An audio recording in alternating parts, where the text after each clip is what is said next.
നമസ്കാരം. ആലപ്പി എഫ് കണ്ടതും കേട്ടതും എന്ന എന്റെ ചാനലിലേക്ക് ഏവർക്കും സ്വാഗതം. തെറ്റ് വരാതെ ആരും ജീവിച്ചിട്ടുണ്ടാകില്ല.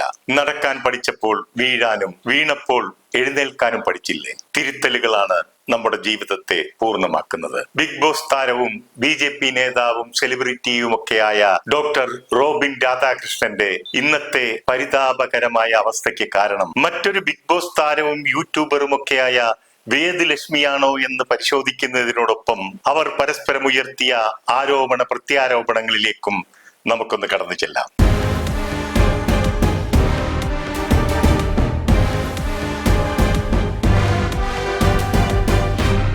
സോഷ്യൽ മീഡിയ ഇൻഫ്ലുവൻസർ, മോട്ടിവേറ്റർ എന്നൊക്കെ പാടി പുകഴ്ത്തിയവർ തന്നെ ഇപ്പോൾ പറയുന്നു ഡോക്ടർ റോബിൻ രാധാകൃഷ്ണൻ ഒരു ആന്റി സോഷ്യൽ ഇൻഫ്ലുവൻസർ ആണെന്ന്. വളരെയേറെ വർഷങ്ങൾ കൊണ്ട് നേടിയെടുത്ത കീർത്തിയും പ്രശസ്തിയുമൊക്കെ പെട്ടെന്ന് തകർന്നടിയുന്നത് കാണുമ്പോൾ സത്യത്തിൽ അയാളോട് സഹതാപം തോന്നുകയാണ്. 1 മില്യൺ ഫോളോവേഴ്സിനെ സോഷ്യൽ മീഡിയയിലൂടെ സൃഷ്ടിച്ചെടുത്ത ഒരു ഇൻഫ്ലുവൻസറും മോട്ടിവേറ്ററും ഒക്കെയായിരുന്നു doctor Robin Radhakrishnan. Bigg Boss എന്ന റിയാലിറ്റി ഷോയുടെ ചരിത്രത്തിൽ ഒരാൾ വിജയിയാകാതെ തന്നെ ഇത്രയധികം ആരാധകരെ സൃഷ്ടിച്ച മറ്റൊരു മത്സരാർത്ഥി ഇല്ല എന്ന് തന്നെ പറയാം. ബിഗ് ബോസ് എന്ന മത്സരത്തിൽ എത്തുന്നതിന് മുൻപ് തന്നെ ഡോക്ടർ എന്ന നിലയിലും മോട്ടിവേറ്റർ എന്ന നിലയിലും നല്ലൊരു ഇമേജ് സൃഷ്ടിച്ചെടുത്തിരുന്നു ഡോക്ടർ റോബിൻ. തന്റെ ആരാധകരുമായും പൊതുജനങ്ങളുമായും സൗഹൃദപരവും സഹോദര തുല്യവുമായ ഒരു അടുപ്പം പുലർത്തുകയും അവരെ സ്നേഹത്തോടെ മച്ചാൻ എന്ന അഭിസംബോധനയും ചെയ്തതുകൊണ്ടാണ് ആരാധകർ അദ്ദേഹത്തെ തിരിച്ചും ഡോക്ടർ മച്ചാൻ എന്ന് വിളിക്കാൻ തുടങ്ങിയത്. കൂടാതെ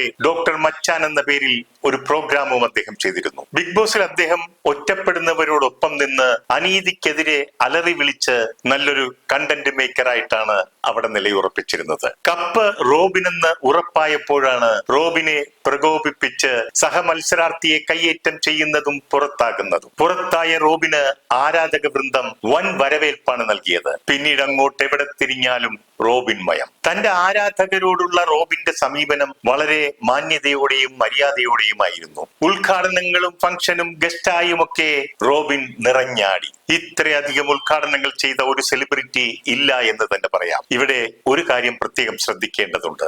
എത്ര വലിയ മോട്ടിവേറ്റർ ആയാലും എത്ര അധികം ആരാധകരുള്ള ആളായാലും തങ്ങളുടെ പേരിന് കളങ്കം വരാതെ അത് കാത്തു സൂക്ഷിച്ച് നിലനിർത്തുക എന്നത് ഒരു ഭാരിച്ച ഉത്തരവാദിത്വം തന്നെയാണ്. നിങ്ങളാരും മറന്നു കാണില്ലല്ലോ മോട്ടിവേറ്ററും പോലീസ് ഓഫീസറും ചാരിറ്റിയും ഒക്കെ ചെയ്തിരുന്ന പ്രശസ്തനായ ഫിലിപ്പ് എംബാർഡിന്റെ ചരിത്രം. അതുപോലെ തന്നെ സോഷ്യൽ മീഡിയ ഇൻഫ്ലുവൻസറും കുടുംബ കൗൺസിലിംഗും റിലേഷൻഷിപ്പ് കൗൺസിലിംഗിലൂടെയും മറ്റും സോഷ്യൽ മീഡിയയിൽ നിറഞ്ഞു നിന്ന മാരിയോ ജോസഫിനെയും ജിജി മാരിയോയുടെയും കഥകൾ നിങ്ങൾക്കറിയാവുന്നതല്ലേ. ഇവരൊക്കെ തന്നെ മറ്റുള്ളവർക്ക് പറഞ്ഞു കൊടുക്കുന്ന, മറ്റുള്ളവർക്ക് ഉപദേശിച്ചു കൊടുക്കുന്ന വാക്കുകളും പ്രവൃത്തിയും തമ്മിൽ ഒരു ബന്ധവുമില്ലെന്ന് അവരുടെ ജീവിതം കൊണ്ട് തന്നെ തെളിയിച്ചു തന്നവരാണ്. റോബിൻ പോലും ചിന്തിക്കാത്ത രീതിയിലായിരുന്നു റോബിന്റെ വളർച്ച. പണവും പേരും പ്രശസ്തിയും ഒക്കെ ആവോളം ലഭിച്ചു കഴിഞ്ഞപ്പോൾ റോബിൻ ഒരു മായിക ലോകത്ത് അകപ്പെട്ടതുപോലെയായി. അഹങ്കാരം കൊണ്ട് കണ്ണുകൾ കാണാൻ പാടില്ലാത്ത അവസ്ഥ. വാക്കുകളിലും പ്രവൃത്തികളിലും അവിശ്വസനീയമാം വിധം വ്യത്യാസങ്ങൾ സംഭവിച്ചു. സംസാരങ്ങളും ആംഗ്യഭാഷയും കൊണ്ട് സഭ്യതയുടെ അതിർവരമ്പുകൾ ലംഘിക്കപ്പെട്ടു. അതിന്റെ ഒരു ഉദാഹരണമാണല്ലോ ഏഷ്യാനെറ്റ് ബിഗ് ബോസ് റിയാലിറ്റി ഷോയിൽ ഗസ്റ്റായി രണ്ടാമതൊരു അവസരം നൽകുന്നതും അവിടെ ആവശ്യമില്ലാത്ത പ്രശ്നങ്ങൾ ഉണ്ടാക്കിയപ്പോൾ അവർ 2ാം പ്രാവശ്യവും പുറത്താക്കിയതും. ബിഗ് ബോസിന്റെ ചരിത്രത്തിൽ ആദ്യമായിട്ടായിരുന്നു ഒരു ഡോക്ടർ മത്സരാർത്ഥിയായിട്ടെത്തിയത്. 2 പ്രാവശ്യം പുറത്താക്കപ്പെട്ട മത്സരാർത്ഥി എന്ന ഖ്യാതിയും റോബിൻ രാധാകൃഷ്ണന് സ്വന്തം. ചിലരൊക്കെ ഉന്നതിയിലെത്തുമ്പോൾ ഞാൻ എന്തൊക്കെയോ ആണെന്ന ഭാവം ഉടലെടുക്കും. അതുകൊണ്ടാകാം ബിഗ് ബോസിൽ നിന്നും 2ാം തവണ പുറത്താക്കിയപ്പോൾ റോബിൻ പറഞ്ഞത്, റോബിൻ യുഗം അവസാനിപ്പിക്കാൻ ഏഷ്യാനെറ്റ് ശ്രമിക്കുന്നു. എന്നെ ഇല്ലാതാക്കാൻ, എന്റെ ഫെയിമിനെ നശിപ്പിക്കാൻ വേണ്ടിയാണ് അവരെന്നെ 2ാമത് ഈ ഷോയിലേക്ക് വിളിച്ചതെന്ന്. ഏഷ്യാനെറ്റ് എന്ന ചാനൽ ഇല്ലായിരുന്നുവെങ്കിൽ റോബിൻ എന്ന വ്യക്തിക്ക് ഇന്ന് കാണുന്ന ഈ പ്രശസ്തി ഉണ്ടാകില്ലായിരുന്നു എന്ന സത്യം അയാൾ മറക്കരുതായിരുന്നു. ലോകം മൊത്തം വ്യാപിച്ചു കിടക്കുന്ന ഏഷ്യാനെറ്റ് എവിടെ കിടക്കുന്നു? റോബിൻ എവിടെ കിടക്കുന്നു? ഇതുപോലെ ഒരു പൊട്ടത്തരമാണ് കുണ്ടറയിൽ സ്ഥാനാർത്ഥിയായി മത്സരിച്ചപ്പോൾ അയാൾ തട്ടിവിട്ടത്. സാധാരണ സ്ഥാനാർത്ഥികളൊക്കെ ഞാൻ ജയിക്കുമെന്നൊക്കെ പറയാറുണ്ട്. എന്നാൽ റോബിന്റേത് ഒരു 1.5 പറച്ചിലായി പോയി. റോബിൻ പറഞ്ഞത്, അവിടെ എനിക്കെതിരെ മത്സരാർത്ഥികൾ ആരും തന്നെ ഇല്ല, അതുകൊണ്ട് തന്നെ എന്റെ വിജയം ഉറപ്പാണ്. വിഷ്ണുനാഥ് എന്ന ഇപ്പോഴത്തെ മന്ത്രിയെ തന്റെ ഒരു എതിരാളിയായി പോലും കാണാൻ അയാൾക്ക് കഴിഞ്ഞില്ല. അതാണ് അയാളുടെ മനസ്സിന്റെ അഹങ്കാരം. ചിലർക്ക് ചിലരെ ആഴത്തിൽ മനസ്സിലാക്കാനും ചില കാര്യങ്ങളൊക്കെ മുൻകൂട്ടി കാണാനും കഴിയുന്നത് കൊണ്ടാകാം അവരിൽ നിന്നും അകന്നു നിൽക്കാൻ ശ്രമിക്കുന്നത്. ഇന്നത്തെ റോബിൻ രാധാകൃഷ്ണന്റെ അവസ്ഥ കാണുമ്പോൾ അന്ന് ബിഗ് ബോസിലെ സഹമത്സരാർത്ഥിയായിരുന്ന ദിൽഷ റോബിൻ രാധാകൃഷ്ണനുമായുള്ള ബന്ധവും സൗഹൃദവും ഒക്കെ ഉപേക്ഷിച്ചു പോയപ്പോൾ അന്ന് പലരും ദിൽഷയെ കുറ്റപ്പെടുത്തിയിരുന്നുവെങ്കിലും ദിൽഷയായിരുന്നു ശരിയെന്ന് ഇപ്പോൾ പലരും പറഞ്ഞു തുടങ്ങി. ആഡംബരത്തിന്റെ മാസ്മരീകതയിൽ ജീവിക്കുന്നവർക്ക് സാധാരണക്കാരെ പോലെ ജീവിതം നയിക്കുക അസാധ്യമാണ്. ഇവിടെ റോബിനും സംഭവിച്ചത് അത് തന്നെയാണ്. വീടിന് പകരം വീടുകളും കാറിന് പകരം കാറുകളും അങ്ങനെ കോടികളും ലക്ഷങ്ങളും വാരിയെറിഞ്ഞുള്ള ലാവിഷായ ജീവിതം. പിന്നീട് പതുക്കെ പതുക്കെ വരുമാനം കുറയാൻ തുടങ്ങി. പക്ഷെ ജീവിത നിലവാരം പഴയതുപോലെ തന്നെ തുടർന്നു. ഇതിനിടയിൽ അമ്മയുടെ അസുഖം, ഇലക്ഷൻ സ്ഥാനാർത്ഥിത്വം, ഇതിനൊക്കെയുള്ള ചിലവുകൾ വേറെയും. അപ്പോഴും ലൈഫ് സ്റ്റൈലിൽ മാറ്റം വരുത്തുവാൻ അദ്ദേഹം ശ്രമിച്ചില്ല. ഇതിനൊക്കെയായി വലിയ വലിയ തുകകൾ പലരിൽ നിന്നും കടം വാങ്ങാൻ തുടങ്ങി. 7 ദിവസം നീണ്ടുനിന്ന കോടികൾ ചിലവിട്ടുള്ള തന്റെ ആർഭാട വിവാഹ ചടങ്ങുകൾ ഇതിലേക്കും വലിയൊരു തുക ബാധ്യതയായി ഉണ്ടാക്കി എന്നാണ് പറയപ്പെടുന്നത്.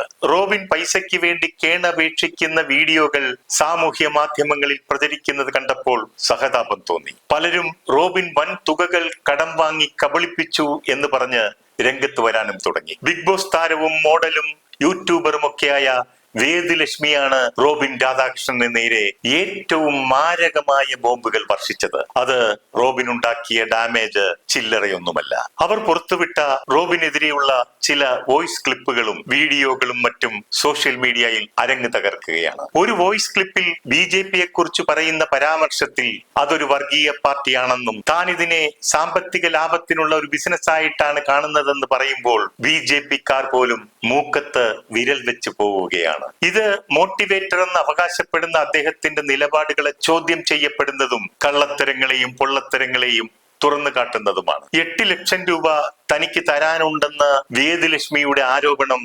വ്യാജമാണെന്നാണ് റോബിൻ പറയുന്നത്. എന്നാൽ വേദലക്ഷ്മി സംസാരിക്കുന്ന നിരവധി തെളിവുകളോടെയാണ് രംഗത്തെത്തിയിരിക്കുന്നത്. എന്തായാലും വേദലക്ഷ്മിയും കൂട്ടരും റോബിന്റെ പുക കണ്ടേ അടങ്ങൂ എന്ന വാശിയിലുമാണ്. പൈസ തിരികെ ആവശ്യപ്പെട്ടപ്പോൾ BJPയുടെ രാഷ്ട്രീയ സ്വാധീനമുണ്ടെന്ന് പറഞ്ഞ് ഭീഷണിപ്പെടുത്തി എന്നതാണ് വേദലക്ഷ്മിയുടെ മറ്റൊരാരോപണം. ഇവിടെ വേദലക്ഷ്മിക്ക് റോബിന്റെ കരിയർ നശിപ്പിച്ചിട്ട് പ്രത്യേക കാര്യമൊന്നും ഉണ്ടെന്ന് തോന്നുന്നില്ല.